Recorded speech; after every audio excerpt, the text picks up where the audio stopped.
Join me on this episode of Maxim Outdoors from beautiful Tombstone, Arizona. We got gunfights, graveyards, mines, and more. You're not going to want to miss this episode.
All right, here we are at the Cochise County Courthouse, built 1882. Lots of history happened here, although not much justice was served here, obviously, after seeing Boot Hill Graveyard. But it looks like it's no longer in use, obviously, as a courthouse. They wanted to make it into a hotel at one point. But yeah, this is one of the original buildings left here in Tombstone, since the fire wiped out most of them. But fire happened in 1881, I believe, in 1882. This was finished in 1883. So for only $43,000, if you can believe that. All right, well, made it into the courthouse. Admission was $7 a person, not too bad. And got, yeah, all day. They have a lot of different displays and whatnot. They have some Indian artifacts, as well as the old sheriff office that displayed all the past sheriffs here in Cochise County, and lots of cool old artwork. You can see here from everything from the Art Brothers to the battle at the OK Corral, as well as some old historical photos of Tombstone. So this area here is all about the gunfight at the OK Corral. All kinds of old history. You can see the picture of the McClary brothers and Billy Clanton laid out there for everybody to see back in 1881. And what else we got here? Looks like we got some brothel information. There's a picture of Wyatt Earp. Wyatt Earp straight razor, made in England. So yeah, all kinds of cool stuff here. This looks like this would have been the old safe. I don't know what for, maybe for guns or funds, but that thing's heavy. The old map of Tombstone here. So yeah, we're gonna keep heading through here, but so far so cool. So it looks like this room is all about the old saloons here. Here's a old faro table, the most popular game in the Old West. And there's a lot of these tables all around town. You can actually see the one that Wyatt Earp supposedly dealt on down in the Oriental. And I'm not really sure how old this bar is here, but pretty cool. Old time piano. First piano in 1880s. Tombstone shipped around the Horn from Boston to San Francisco and then wagon to Tombstone. And from what I'm seeing, I'm guessing this room is all dedicated to the mining industry that basically formed this town here. You can see some of the old ores here. Got some copper ore, silver ore, and all kinds of interesting stuff. So silver is what pretty much made this town here back in, what was it, 1879. Ed Shefflin discovered silver up in the hills, and the rest is history. So some really cool old mine carts and some kind of old furnace. I don't know if these are kilns or what, but and it looks like you have a little display of how they would wash gold here, and some of the old mining claims, I guess you can call this. Boom and bust. So yeah, I was 2 years off. Silver discovered by prospector Ed Shefflin in 1877, and then Tombstone was established in 1879. So they told Ed Shefflin whenever he went and looked for rocks, he was with the Army Rangers, I think, at the time, and they told Ed if he went out to southern Arizona looking for rocks, the only rock he'd find was his own tombstone. And I guess Ed had a good sense of humor, because he named the mine that he found worth, it was worth like $600 million in silver, and he named first mine Tombstone.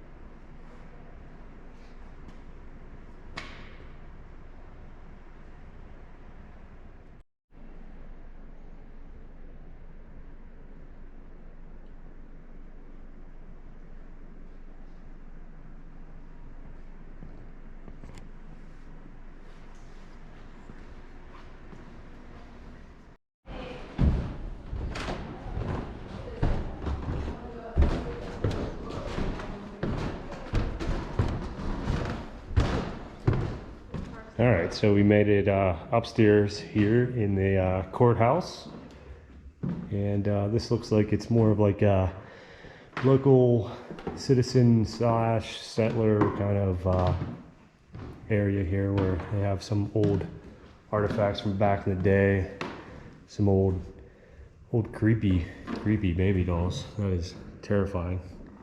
Teddy bears, and then some of the outfits that they would wear back in the 1800s. Check that out. How's that for fashion?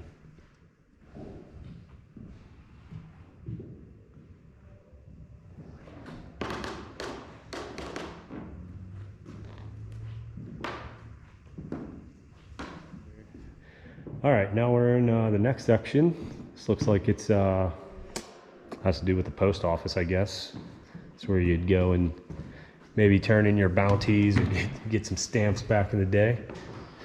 And up here, this section is all dedicated to the cattle in this area. Some local species of plants and whatnot.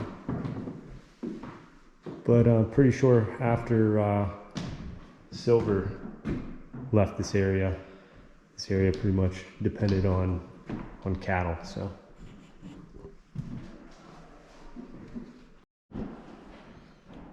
did not know that there was this many different styles of barbed wire.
All right, this might be the coolest room here in the courthouse.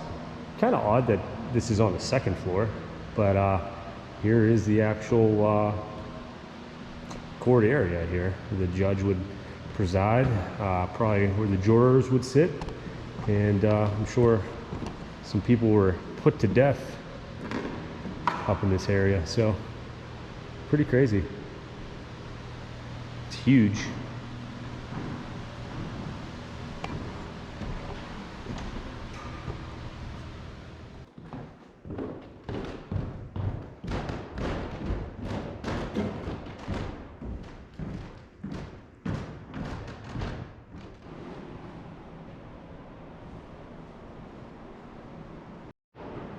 All right, and the last stop for the courthouse, we're gonna go check out the gallows here. So we just read a sign.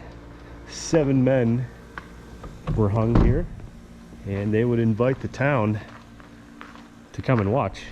So 2 brothers as well as 5 other gentlemen were hung here up until 1900. And yeah, can't say I've ever seen nooses or a gallows before, but pretty interesting.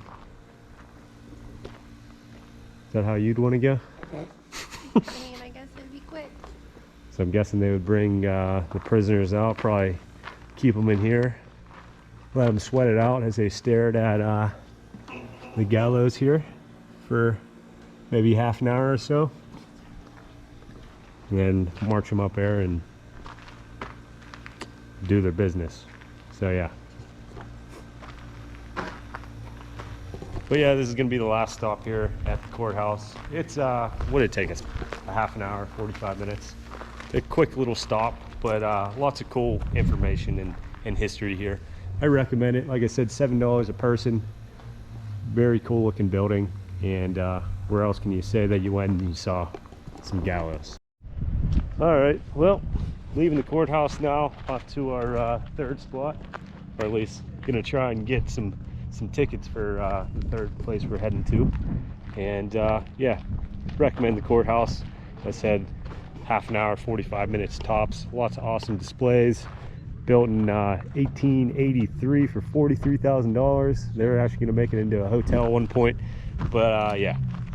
So we're gonna head up to the main drag here and show you a little bit of that.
We are at the Good Enough Mine.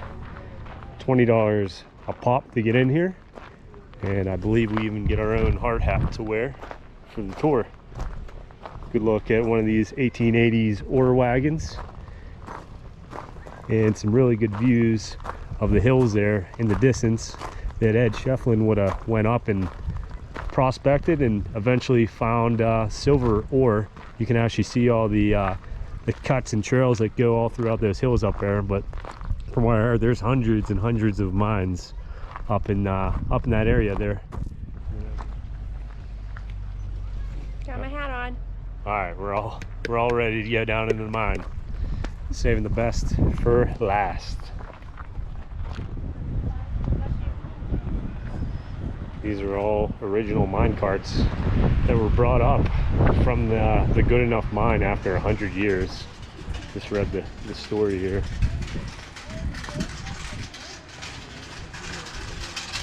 It took them 9 hours to get these all the way out of the shaft. They said as soon as the whistle goes off, it's time to go in the mine. So we're waiting for the whistle any second now, I think.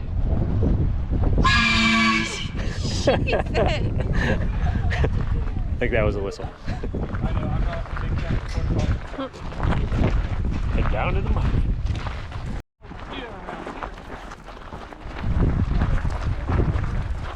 You can actually see the original entrance to the mine. We'll see the other side of it once we're underground. Yeah, that hole right there is where those muckers with those bags would have to crawl out of 10 hours each day. Yeah, it really puts in perspective. We'll see the other side of it, how steep of an incline that is. But it really puts in perspective how small of a hole that they would actually have to crawl through, which was very not easy. I've crawled through similar holes and I've destroyed my pants in just one try, honestly. So, and they didn't have as good material back in the day.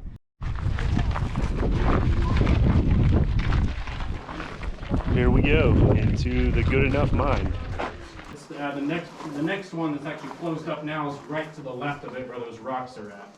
But yeah, that's where they would actually have to crawl out with those 100-pound bags over their backs.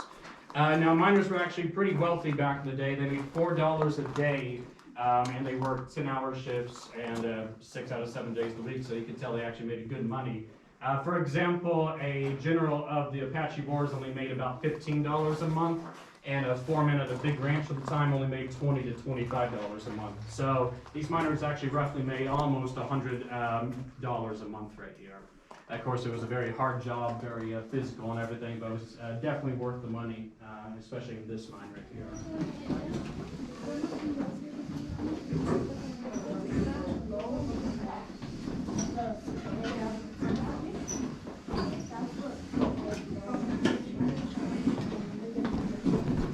Going down deeper into the mine so you don't hit your head.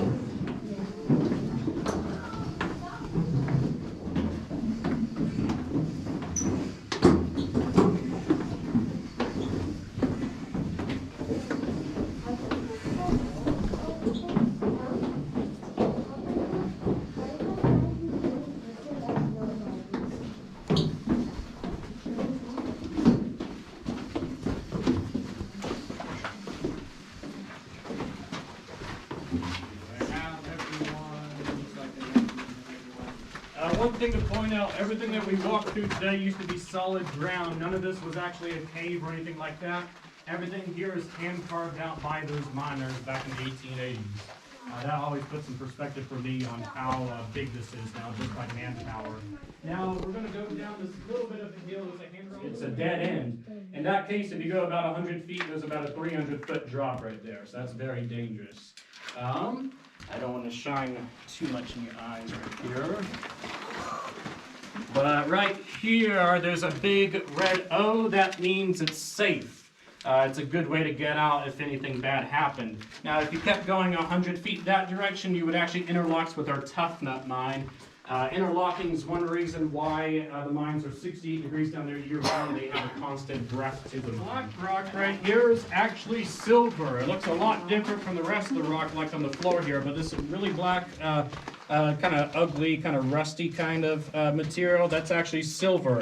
Now the technical name for this is silver chloride. This makes up 97% of silver even in modern mines today.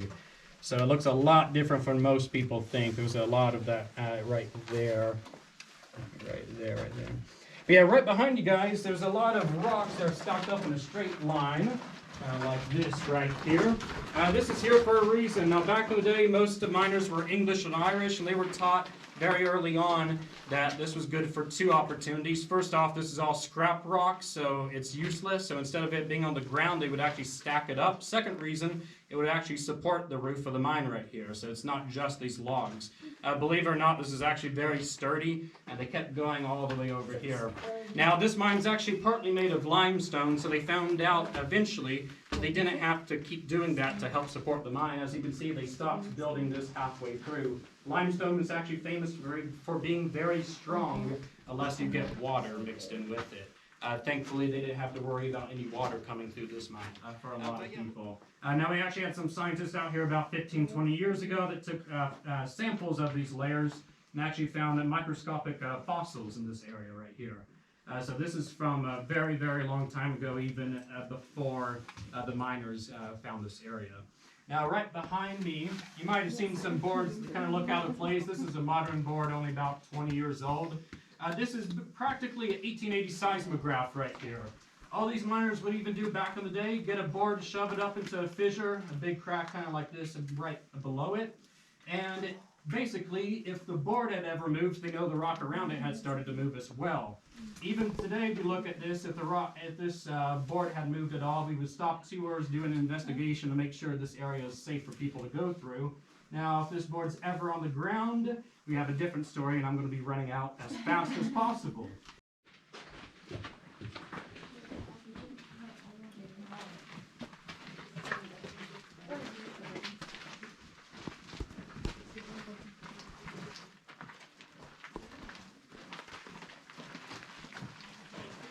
See if you want, if not, just stand. I am going to be turning the lights off in a few seconds, so just make sure you have good footing around here.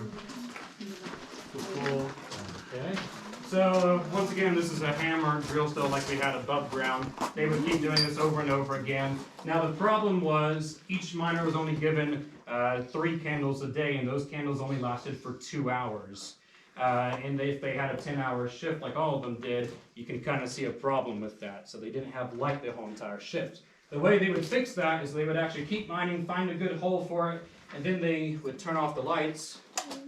Now, of course, this is the light with the candle right here. So yeah, just imagine they're digging, they finally get a good hole, they keep going, quarter of a turn, keep going. Once they have a good spot, they blow out the candle. This would save the candle for later hours, and once again, they would just keep going, hitting the drill still.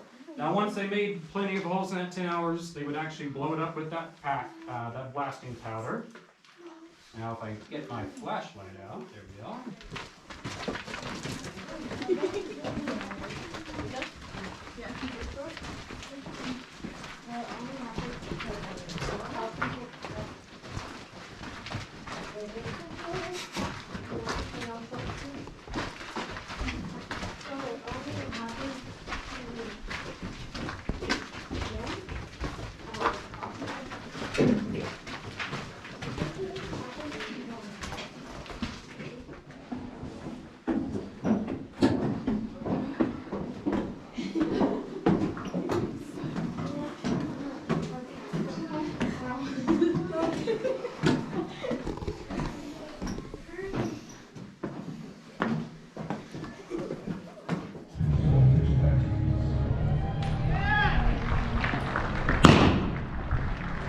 All right, guys, just like that, that's going to wrap up this episode of Maximum Outdoors from beautiful Tombstone, Arizona. And as always, if you like this episode, make sure you hit that like button, subscribe to my channel, leave a comment, and check out my Instagram at Maximum Outdoors. Till next week. We'll see you back in Arizona next week.